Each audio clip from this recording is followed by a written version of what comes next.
नमस्कार दोस्तों, कैसे हैं आप लोग। आज हम बात करेंगे ट्रम्प ने जो फैसले लिए और उसने आते ही जो फैसले की तबाही मचा दी, क्या क्या उसके इम्पैक्ट होने वाले हैं वर्ल्ड पर, जो बहुत इम्पैक्टफुल है। देखो दोस्तों, जाहिर सी बात है कि दुनिया का अगर टॉप मोस्ट कंट्री के यहाँ सत्ता चेंज होती है और कोई ऐसा बंदा आता है जो बिल्कुल 180 डिग्री पॉलिसी घुमा देता है, तो उसके वर्ल्ड पर इफेक्ट तो पड़ने ही वाले हैं। इनमें से कुछ जो फैसले हैं उनके बारे में आज बात करेंगे। सबसे पहले ट्रम्प ने जैसे ही ऑफिस संभाला 20 जनवरी को, शपथ लेते ही उसने एक ऑर्डर किया कि उसने जो वहाँ पर जन्मजात मिलती थी नागरिकता लोगों को, यानी अगर किसी के पेरेंट वहाँ पर हैं और वो लीगल तौर पे वहाँ के नागरिक नहीं है, लेकिन किसी ने जन्म दिया अमेरिका में, तो वो ऑटोमेटिकली बन जाएगा अमेरिका नागरिक ही नहीं होगा, उसे मना कर दिया। यानी अगर आप लीगल तौर पर खुद वहाँ के नागरिक हैं, अमेरिका के नागरिक हैं, तो ही आपको नागरिकता मिलेगी आपके बच्चे को, अदरवाइज नहीं मिलेगी। नंबर 1 तो उसने कर दिया। नंबर 2, उसने मैक्सिको और यूएस के बीच में जो रेखा है, यानी जो बॉर्डर है, उसको सील करने का ऑर्डर दे दिया और वहाँ उसने इमरजेंसी डिक्लेयर कर दी है। उसने बोला चाहे सेना भेजें चाहे कुछ भी करें, लेकिन हम यहाँ से इलीगल इमिग्रेंट्स जो आने वाले लोग हैं उनको हम आने नहीं देंगे। तीसरी चीज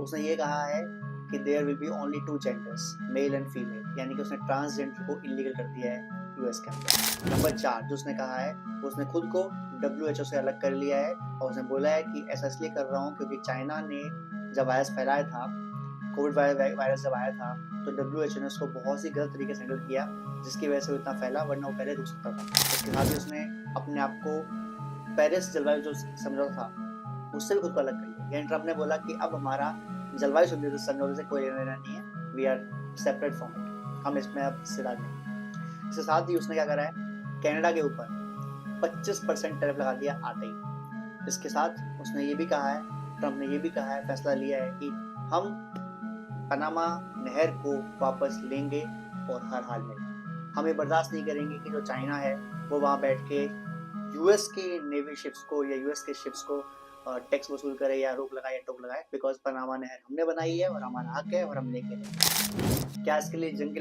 तैयारी हो सकती है?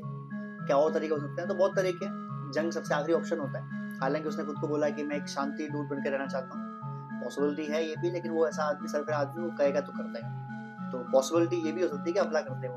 हालांकि बहुत तरीके हो सकते हैं। कुछ तरीके ये भी है कि जो वहाँ के जो यूएस के जहाज जाते हैं वो उनका टैक्स देना बंद कर दें और जब से निकले।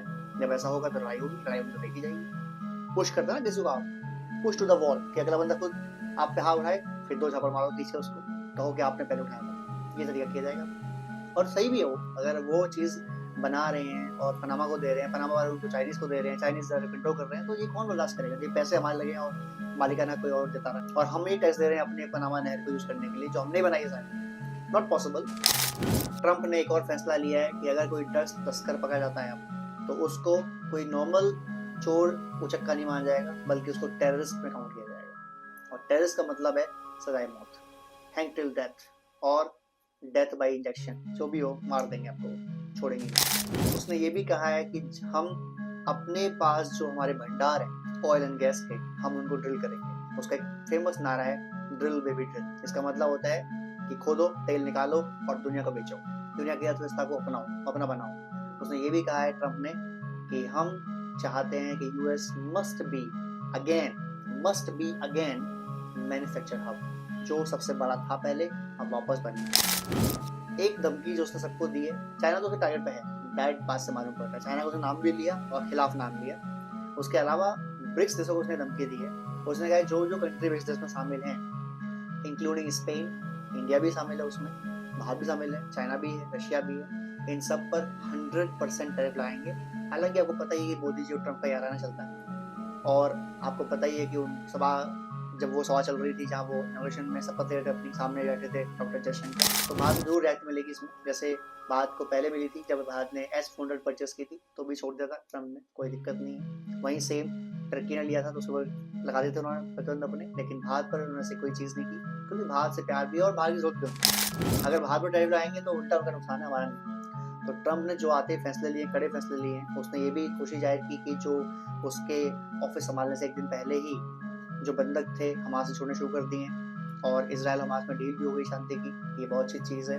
तो ठीक है, अच्छी चीज़ हो रही है तो उसे स्वागत करना चाहिए और वो रशिया से पुतिन से मिलने के लिए इच्छुक भी है, तो ये भी एक बहुत अच्छी दिशा में चल रहा वाला कदम। आप लोग क्या लगता है आने वाले टाइम में क्या होने वाला है? कमेंट कीजिए, शेयर कीजिए और वीडियो अच्छा लगा तो सब्सक्राइब कीजिए।